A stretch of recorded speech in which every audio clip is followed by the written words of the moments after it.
Salam sejahtera, selamat beraktivitas.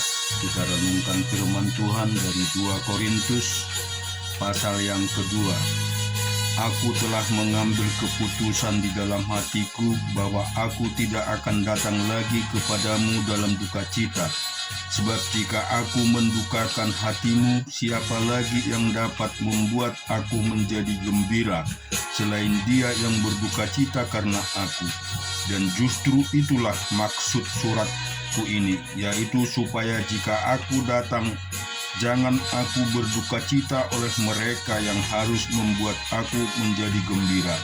Sebab aku yakin tentang kamu semua, bahwa sukacitaku adalah juga sukacitamu.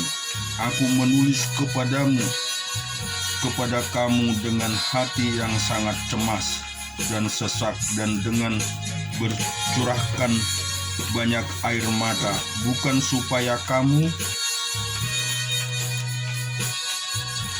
bersedih hati, tetapi supaya kamu tahu betapa besarnya kasihku kepada kamu semua.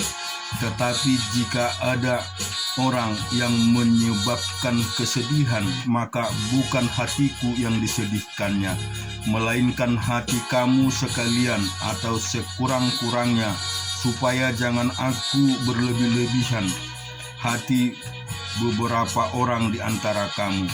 Bagi orang yang demikian, sudahlah cukup teguran dari sebagian besar dari kamu, sehingga kamu sebaiknya harus mengampuni dan menghibur dia, supaya ia jangan binasa oleh karena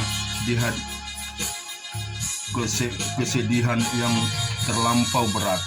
Sebab itu aku menasihatkan kamu supaya kamu sungguh-sungguh menasihati dia. Sebab justru itulah maksudnya aku menulis surat kepada kamu, yaitu untuk menguji kamu apakah kamu taat dalam segala sesuatu. Sebab barang siapa yang kamu ampuni kesalahannya, aku akan mengampuninya juga. Sebab jika aku mengampuni, seandainya ada yang harus kuampuni, maka hal itu kubuat oleh karena kamu di hadapan Kristus, supaya iblis jangan beroleh keuntungan atas kita. Sebab kita tahu apa maksudnya. Ketika aku tiba di Troas untuk memberitakan Injil Kristus, aku dapati bahwa Tuhan telah membuka jalan untuk perjalanan di sana. Tetapi hatiku tidak merasa tenang, karena aku tidak menjumpai saudaraku Titus. Sebab itu aku meminta diri dan berangkat ke Makedonia.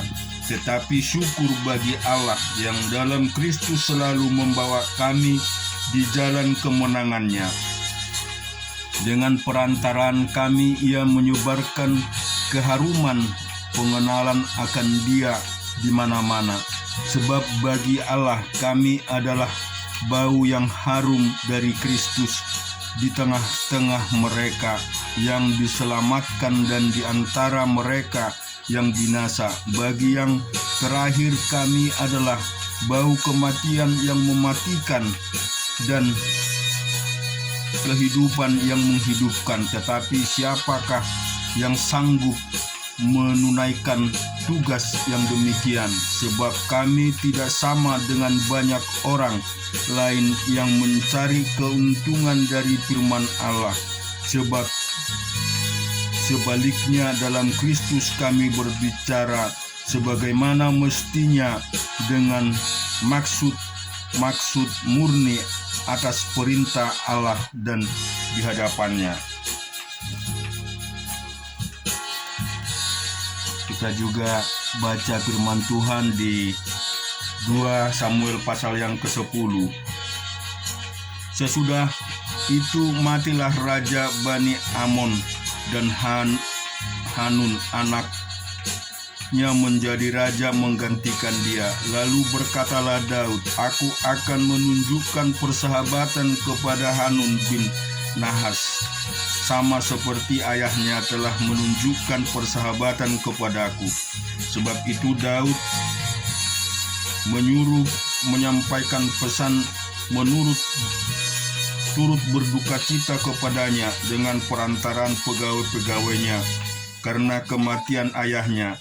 Tetapi ketika pegawai-pegawai Daud sampai ke negeri Bani Amon itu, berkatalah pemuka-pemuka Amon itu kepada Hamun, tuan mereka, apakah menurut anggapanmu Daud hendak menghormati ayahmu? Karena itu telah mengutus kepadamu orang-orang yang menyampaikan pesan turut berduka cita, bukankah dengan maksud untuk menyelidiki kota ini, untuk mengintai dan menghancurkan? Maka Daud mengutus pegawai-pegawainya itu kepadamu. Lalu Hanun menyuruh menangkap pegawai-pegawai Daud itu. Disuruhnya mencukur setengah dari janggut mereka dan memotong pakaian mereka pada bagian tengah sampai pantat mereka, kemudian dilepaskan mereka. Hal itu diberitahukan kepada Daud. Lalu disuruhnya orang menemui mereka, sebab orang-orang itu sampai dipermalukan. Raja berkata, tinggallah di Yeriko sampai janggutmu itu tumbuh, kemudian datanglah kembali. Setelah dilihat Bani Amon bahwa mereka dibenci Daud, maka Bani Amon itu menyuruh orang menyewa dari orang Aram Bet Rehob dan orang Aram dari Zoba 20.000 orang pasukan berjalan kaki dari raja negeri. Maka 1.000 orang datang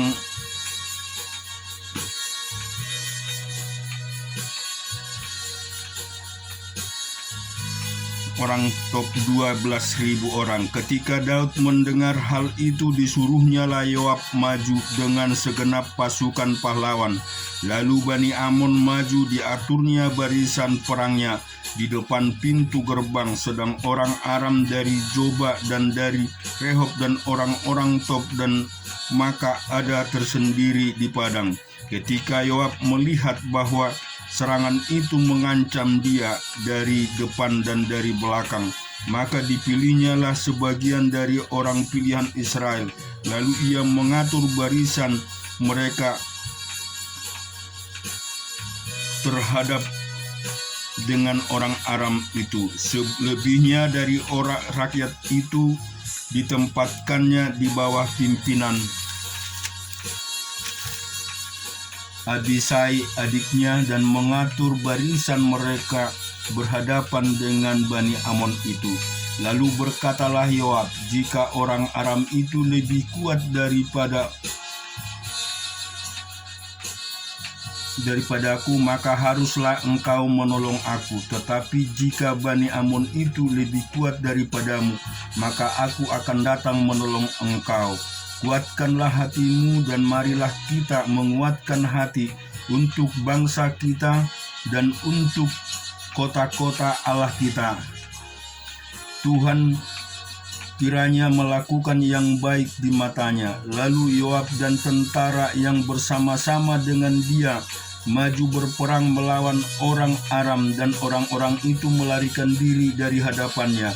Ketika Bani Amon melihat bahwa orang Aram sudah melarikan diri, maka mereka pun larilah dari hadapan Abisai dan masuk ke dalam kota. Sesudah itu pulanglah Yoab setelah memerangi Bani Amon dan sampailah ke Yerusalem.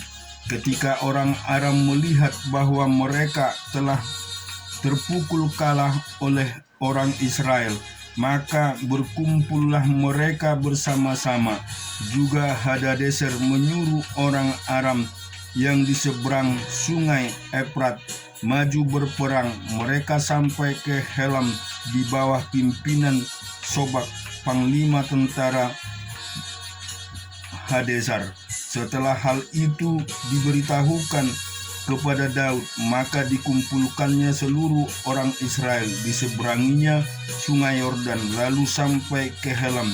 Orang Aram mengatur barisannya berhadapan dengan Daud dan bertempur melawan dia, tetapi orang Aram itu lari dari hadapan orang Israel, dan Daud membunuh dari orang Aram itu 700 ekor kuda kereta dan 40.000 orang pasukan berkuda.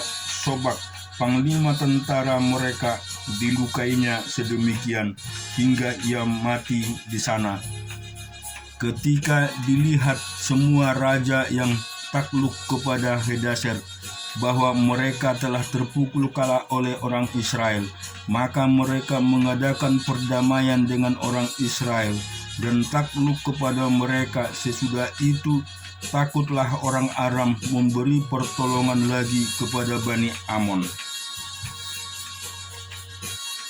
Kita juga baca di Yeremia 46.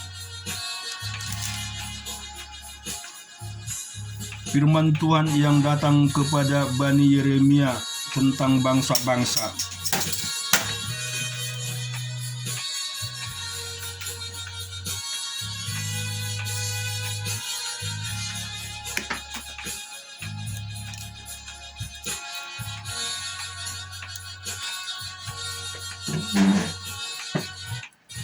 Mengenai Mesir terhadap tentara Firaun Neko Raja Mesir yang berkemah di tepi sungai Efrat dekat Karkemis, dan yang dipukul kalah oleh Nebukadnezar Raja Betel dalam tahun yang ke-6 pemerintahan Yoyakim bin Yosia Raja Yehuda. Siapakah perisai besar dan perisai kecil, dan majulah untuk bertempur. Pasanglah kuda dan naiklah, hai pengendara-pengendara, ambillah tempatmu dengan memakai ketopang. Tajamkanlah tombakmu, pakailah baju jirahmu. Mengapa kulihat mereka terkejut mundur ke belakang? Pahlawan-pahlawan mereka terpukul kalah, lari kocar-kacir tanpa menoleh. Kedahsyatan dari segala jurusan, demikianlah firman Tuhan. Orang yang tangkas tidak dapat melarikan diri, pahlawan tidak dapat meluputkan diri. Di utara, di tepi sungai Efrat, mereka tersandung dan rebah. Siapakah ini yang meluas seperti sungai Nil, dan yang airnya bergelora seperti sungai-sungai? Itulah Mesir yang meluas seperti sungai Nil, dan yang airnya bergelora seperti sungai-sungai. Ia berkata, aku mau meluas menutupi bumi, membinasakan kota dan penduduknya.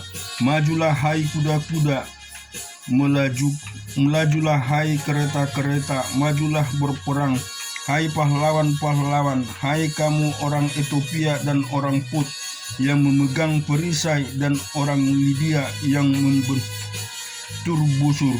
Hari ini ialah hari Tuhan Allah semesta alam, hari pembalasan untuk melakukan pembalasan kepada para lawannya. Pedang akan makan sampai kenyang, dan akan puas minum darah mereka. Sebab Tuhan Allah semesta alam mengadakan korban penyembelihan di tanah utara dekat sungai Efrat. Pergilah ke Gilead mengambil balsam, hai anak dara, putri Mesir. Sia-sia engkau memakai banyak obat, kesembuhan tidak akan kau dapat. Bangsa-bangsa telah mendengar tentang celamu, bumi telah penuh dengan teriakmu. Sebab pahlawan yang satu tersandung kepada pahlawan yang lain, keduanya rebah bersama-sama.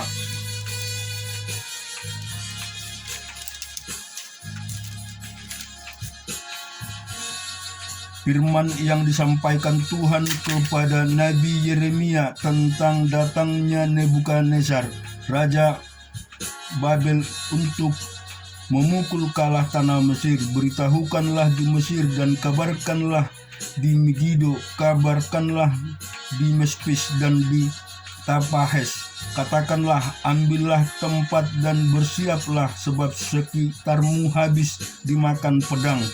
Mengapa Apis melarikan diri? Tidakkah sanggup sapi jantanmu bertahan? Sanggup Tuhan telah menundukkan dia. Banyak daripadamu yang tersandung dan rebah. Mereka berkata seorang kepada yang lain, marilah kita pulang kepada bangsa kita, ke negeri kelahiran kita, untuk mengelakkan pedang yang merajalela ini.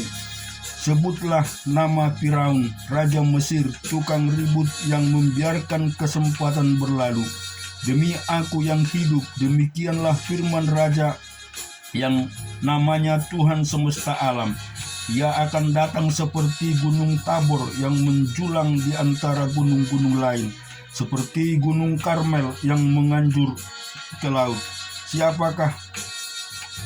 Siapkanlah bagimu barang-barang untuk perjalananmu ke pembuangan, hai putri Mesir yang sudah lama menetap, sebab Memphis akan menjadi sunyi sepi, dijadikan reruntuhannya, tidak berpenduduk lagi. Mesir adalah lembu muda yang elok, tetapi seekor pikat dari utara mendatangi dia. Juga prajurit-prajurit upahan yang ada padanya adalah seperti anak-anak lembu tambun. Mereka pun terbalik dan melarikan diri bersama-sama. Mereka tidak dapat bertahan, sebab hari bencana mereka menimpa mereka, yakni waktu penghukuman mereka.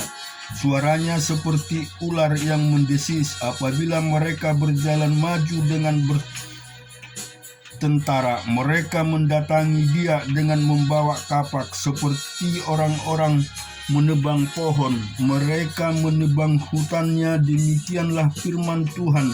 Sekalipun itu tidak dapat dimasuki, sebab lebih banyak mereka daripada belalang. Tidak terbilang jumlahnya. Putri Mesir menjadi malu, diserahkan ke dalam tangan bangsa dari utara. Tuhan semesta alam, Allah Israel berfirman, sesungguhnya aku mendatangkan hukuman atas dewa Amon dari Tebe, atas Firaun beserta Mesir, dewa-dewanya dan raja-rajanya, yakni atas Firaun beserta orang-orang yang percaya kepadanya. Aku akan menyerahkan mereka ke dalam tangan orang-orang yang berusaha mencabut nyawa mereka, yakni ke dalam tangan Nebukadnezar raja Babel dan para pegawainya. Tetapi sesudahnya negeri itu akan didiami seperti dalam zaman purbakala. Demikianlah firman Tuhan. Maka engkau janganlah takut, hai hambaku Yakub, janganlah gentar, hai Israel, sebab sesungguhnya aku menyelamatkan engkau dari tempat jauh dan keturunanmu dari negeri pembuangan mereka. Yakub akan kembali hidup tenang dan aman dengan tidak ada yang mengejutkan. Maka engkau janganlah takut, hai hambaku Yakub, demikianlah firman Tuhan, sebab aku menyertai engkau. Segala bangsa yang keantaranya engkau kucerai-beraikan atau kuhabiskan, tetapi engkau ini tidak akan kuhabiskan. Aku akan menghajar engkau menurut hukum, tetapi aku sama sekali tidak memandang engkau tak bersalah.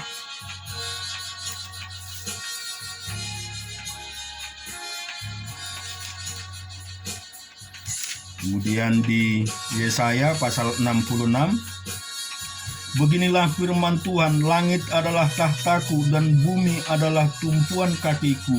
Rumah apakah yang akan kamu dirikan bagiku, dan tempat apakah yang akan menjadi perhentianku? Bukankah tanganku yang membuat semua ini, sehingga semua ini terjadi?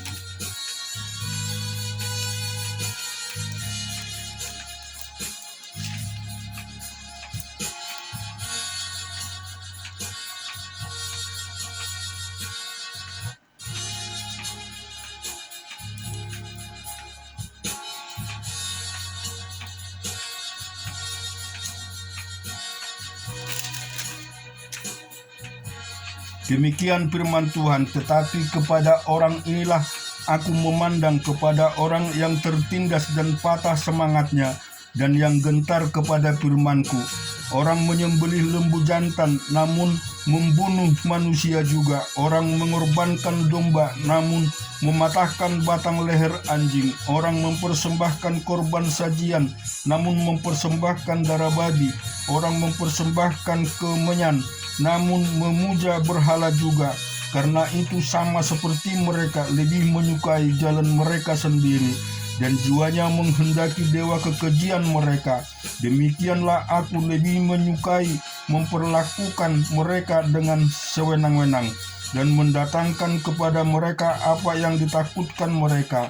Oleh karena apabila aku memanggil, tidak ada yang menjawab. Apabila aku berbicara, mereka tidak mendengarkan. Tetapi mereka melakukan yang jahat di mataku, dan lebih menyukai apa yang tidak ku kehendaki. Dengarkanlah firman Tuhan, hai kamu yang gentar kepada firman-Nya, saudara-saudaramu yang membenci kamu, yang mengucilkan kamu oleh karena kamu menghormati namaku, telah berkata, baiklah Tuhan menyatakan kemuliaan-Nya, supaya kami melihat sukacitamu, tetapi mereka sendirilah yang mendapat malu. Dengarlah bunyi kegemparan dari kota, dengarlah datangnya dari bait suci.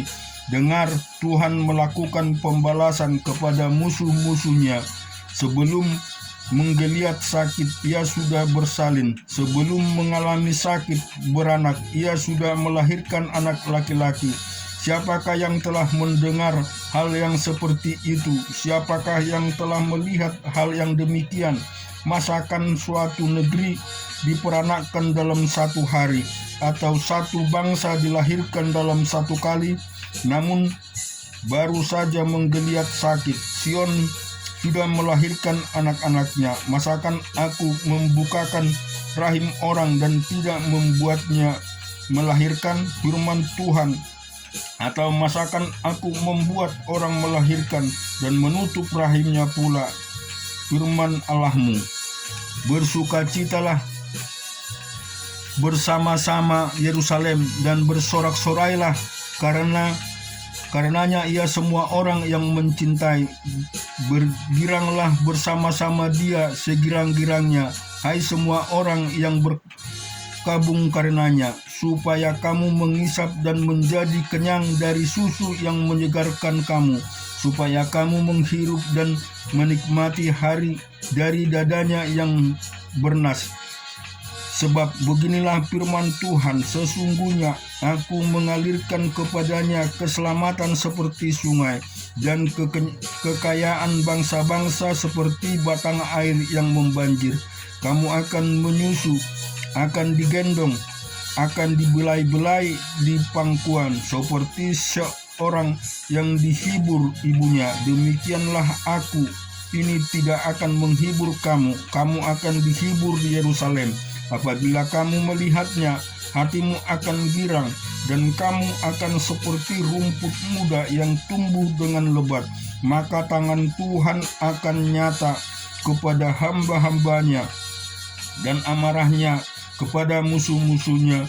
Sebab sesungguhnya Tuhan akan datang dengan api, dan kereta-keretanya akan seperti puting beliung, untuk melampiaskan murkanya dengan kepanasan, dan hardiknya dengan nyala api.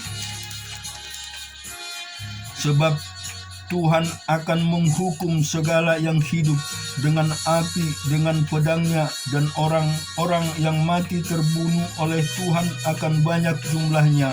Mereka yang menguduskan dan mentahirkan dirinya untuk taman-taman dewa, dengan mengikuti seseorang yang ada di tengah-tengahnya, yang memakan daging babi dan binatang-binatang jijik serta tikus, mereka semua akan lenyap sekaligus. Demikianlah firman Tuhan.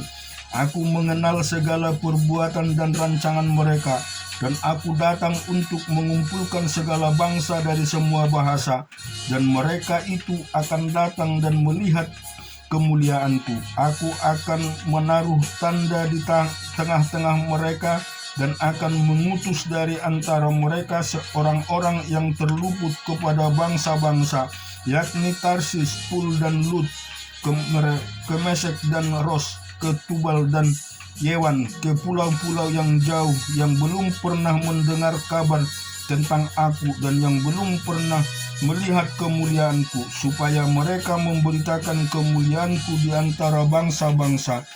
Mereka itu akan membawa semua saudaraku dan dari antara segala bangsa sebagai korban untuk Tuhan di atas kuda, dan kereta untuk Tuhan di atas kuda, dan kereta dan di atas usungan di atas bagal, dan unta betina yang cepat ke atas gunungku yang kudus, ke Yerusalem. Firman Tuhan, semua seperti orang Israel membawa korban dalam wadah yang tahir ke dalam rumah Tuhan. Juga dari antara mereka akan kuambil imam-imam dan orang-orang Lewi, firman Tuhan, sebab sama seperti langit yang baru dan bumi yang baru yang akan kujadikan itu tinggal tetap di hadapanku. Demikianlah firman Tuhan, demikian keturunanmu dan namamu akan tinggal tetap. Bulan berganti bulan dan sabat berganti sabat, maka seluruh umat manusia akan datang untuk sujud menyembah di hadapanku. Firman Tuhan, mereka akan keluar dan akan menghadapi bangkai-bangkai orang-orang yang telah memberontak kepadaku. Di situ ulat-ulatnya tidak akan mati dan apinya tidak akan padam, maka semuanya akan menjadi kengerian bagi segala yang hidup. Amin. Tuhan memberkati kita semua. Biarlah kiranya firman ini menjadi suluh di dalam kehidupan kita. Amin.